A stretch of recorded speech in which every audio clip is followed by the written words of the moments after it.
बिस्मिल्लाहिर्रहमानिर्रहीम। मोहतरम जनाब इंस्पेक्टर जनरल पुलिस, आज के मेहमान, आज के मेज़बान एहसन ज़फ़र बख्तारी साहब, बहुत सारे दोस्त बैठे हैं, मुअज़्ज़िज़ ख़वातीन व हज़रात, अस्सलामु अलैकुम व रहमतुल्लाहि व बरकातुहू।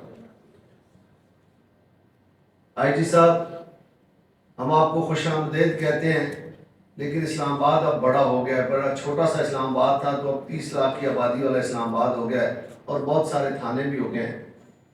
ताजरों को बहुत सारी मुश्किलात हैं, नाकों पे बड़ी मुश्किलात हैं। जब वो सामान, कहीं से भी सामान की तरसील होती है, उनकी सब्जी मंडी से होती है, कहीं से भी होती है, वो जब अपनी दुकानों पर मार्केटों में लाते हैं, नाकों पे इंतहाई मुश्किलात होती हैं। इसको आसान बनाया जाए। अगर कोई कार्ड इनको मिल जाए कि ये रोज़ाना की बुनियाद पर, ना तो कोई ताजिर चोर है सर, ना उसके पास चोरी की गाड़ी होती है, ना चोरी का मोटरसाइकिल होता है, लेकिन फिर भी वो मुश्किलात का शिकार होता है।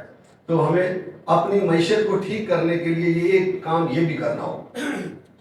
दूसरी मेरी गुजारिश है कि जब खुली कचहरी में या किसी भी जगह पे किसी अफसर के पास कोई बंदा पेश हो जाता है तो उसके लिए एक कोई ऐसा तरीक़ाकार वाज़े करें। ये हमारे राजा जावेद साहब बैठे हैं, एक मार्केट की सबसे बड़ी मार्केट के प्रेसिडेंट हैं, जिसने इनके पैसे देने हैं उसने इन पर FIR करा दी।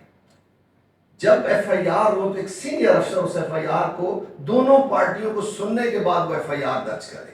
तो उस एरिया के SP साहब को, अच्छा होता क्या है कि जब खुली कचहरी में कोई बंदा बात करता है तो जिस थाने का वो केस होता है उस थाने के SHO साहब और ड्यूटी अफसर का पाँव फूल जाते हैं, उसके हाथ पैर फूल जाते हैं कि अब मैं क्या करूं।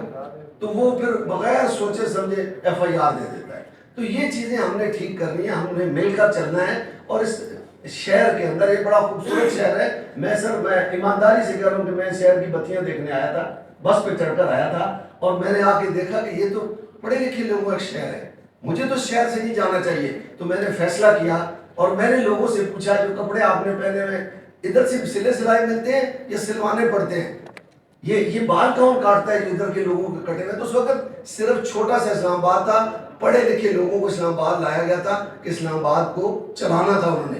तो गुजारिश ये है कि इस शहर को खूबसूरत करने के लिए ये जो चीज़ें, ये जो मुश्किलात हैं, इनको दूर करना होगा।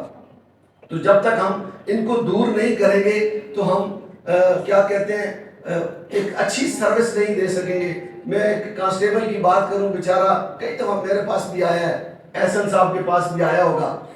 उसने एक डाकू को पकड़ा, 2 डाकू थे, एक को उसने काबू कर लिया, दूसरे ने सारी गोलियां उसको मार दी, लेकिन उसने डाकू को छोड़ा नहीं, लेकिन वो आज भी फिर रहा है। हम हैरान होते हैं कि वो फिरता होता है कि पता नहीं मेरी प्रमोशन कब होगी। तो मैं ये वो चीज़ें हैं जिनको आपने देखना है IG साहब। और थानों में भी चेक रखें। एक ऐसा यंग अफसर ईमानदार, उसकी ड्यूटी होनी चाहिए कि रोज़ाना की बुनियाद पे थाने की 1 हफ्ते की रिपोर्ट आपको पेश करे कि उधर आम आदमी के साथ क्या होता है। तो बहुत सारी मुश्किलात हैं, इनको दूर करना है। इसीलिए मैं इजाज़त चाहने से पहले यही कहूँगा कि जिस दिन इंसान अल्लाह के रूबरू खड़ा होगा तो उधर जन्नती लोग जहन्नमियों से पूछेंगे कि तुम किस जुर्म में आए हो। इधर भी जुर्म होते हैं बहुत सारे। 4 जुर्म ऐसे होंगे जिसका वो एतराफ़ कर लेंगे कि हम पर 4 जुर्म लगे हैं। वो क्या क्या है? एक, हम नमाज नहीं पढ़ते थे। दूसरा, हम मस्कीन को खाना नहीं खिलाते थे। तीसरा, हम जब अल्लाह की बातें होती थी, अल्लाह की आयतें पढ़ी जाती थी, हम उनका मजाक उड़ाते थे। और चौथी, हम क़यामत के दिन पर यकीन नहीं रखते थे। ये 4 जुर्म थे हमारे, जिसमें हम आज आग में जल रहे हैं। पानी तुम्हारे पास है, जनती हो तो हम पर बहा दो। तो मेरी गुजारिश आप सबसे, ये दुनिया हमारी है, हमने इसको चलाना, और हमसे पहले जिन लोगों ने चलाया है बहुत अच्छा चलाया है। शायद हम उस तरह से नहीं चला सक रहे। अगर हम ये 4 जुर्म में से बच जाएंगे तो इंशाल्लाह कल अल्लाह के यहाँ सुरखरू होंगे। पाकिस्तान जिंदाबाद।